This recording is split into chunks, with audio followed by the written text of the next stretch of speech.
Hello, everybody. So today we're going to talk about one of my favorite topics, which is conditional statements, and we're going to really focus on this word unless because it tends to give a lot of people a lot of fits. But no worries, we're going to make it really easy.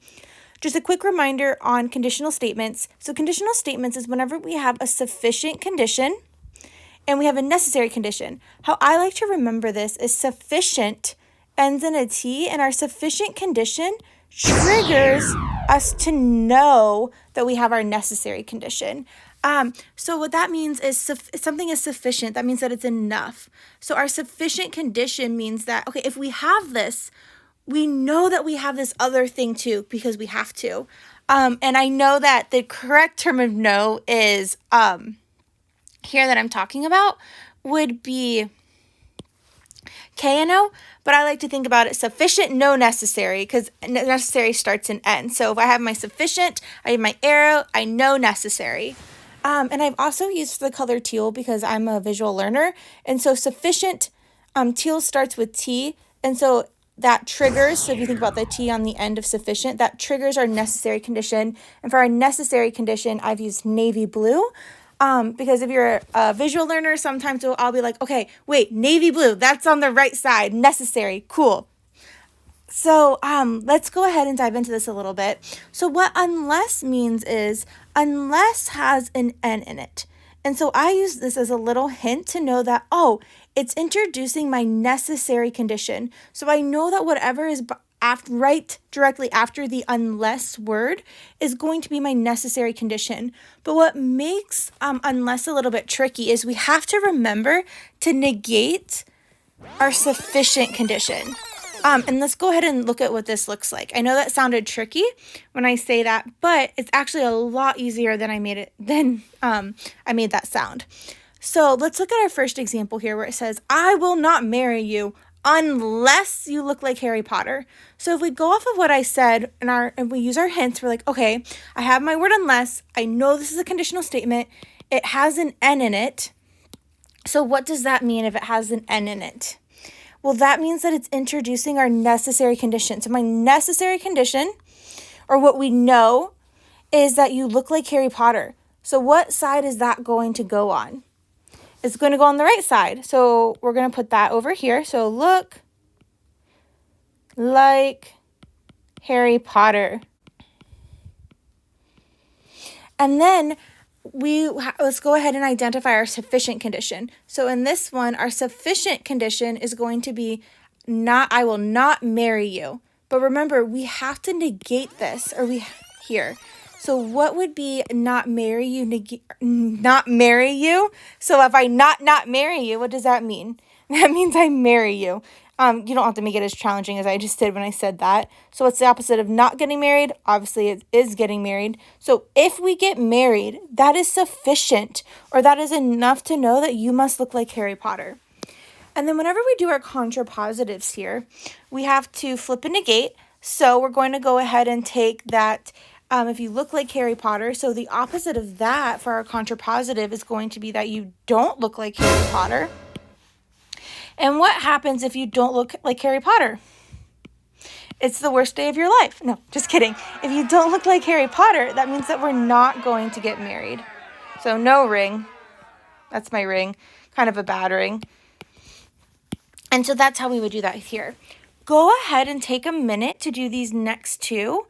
And go ahead and pause the video and try these on your own, and then we'll go back and review these. And then also, if you have a second, go ahead and please subscribe to our channel so that we can continue to provide these awesome free videos, well, hopefully awesome videos for you to watch and continue learning. All right.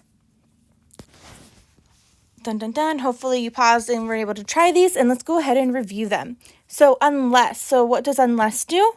Unless has an N in it, so it introduces our necessary condition. So our necessary condition here is that you wear pink. And our sufficient condition is that you cannot sit with us.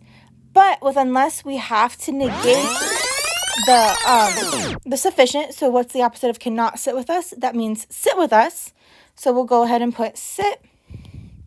And so if you get to sit with us, that is sufficient for knowing that you must have wore pink. And don't overcomplicate conditional statements. Don't be afraid on the test to go back to your common sense and to ask yourself, okay, like if I said this, if you get like some crazy sentence and you can't remember what unless is, don't feel bad, or use your toolbox and think about one of these more simple sentences. Like, okay, what does it mean when unless happens? So if I said this to you out loud, you cannot sit with us unless you wear pink, and you don't even think about diagramming, and you don't think about conditional statements, and you don't think about fancy vocabulary. What does that actually mean? Ask yourself, you cannot sit with us unless you wear pink. So what happens if you wear pink? Does that guarantee that you're going to sit with us? Not necessarily. Like, we all watched Mean Girls. Did everybody get to sit with Regina George? No. But what do we know if you do sit with us? Well, you must be wearing pink, right? So what happened to Katie whenever she did not wear pink? So, because that's what we're going to do for our contrapositive. What happened to Katie when she did not wear pink on Wednesdays, right? Well, it meant that she couldn't sit with them, and that's all we know. And so that's how simple this can work. And then for our last one, it says, unless you eat your dinner. So I got a little tricky here, and I changed the order of where the unless goes, but nothing changes. We have unless. Unless introduces our necessary condition, so you eat your dinner. So unless you eat your dinner, so I'm going to put dinner on the right side. And then our sufficient here is you cannot have ice cream. What do we have to do to our sufficient? We have to negate it. So if you get ice cream, what is that enough to know? Well, it's enough to know that you ate your dinner. Because if you told so once again, on the test, when this happens, when we get freaked out, just remind yourself, when you tell your kids, you cannot have ice cream unless you eat your dinner. What does that mean for your children? If they get ice cream, what must they have done? They must have ate their dinner. And unfortunately, if they don't know what's good for them and they didn't eat their dinner, what happens? They don't get ice cream. That worst day ever. Behind not looking like Harry Potter so you can marry me.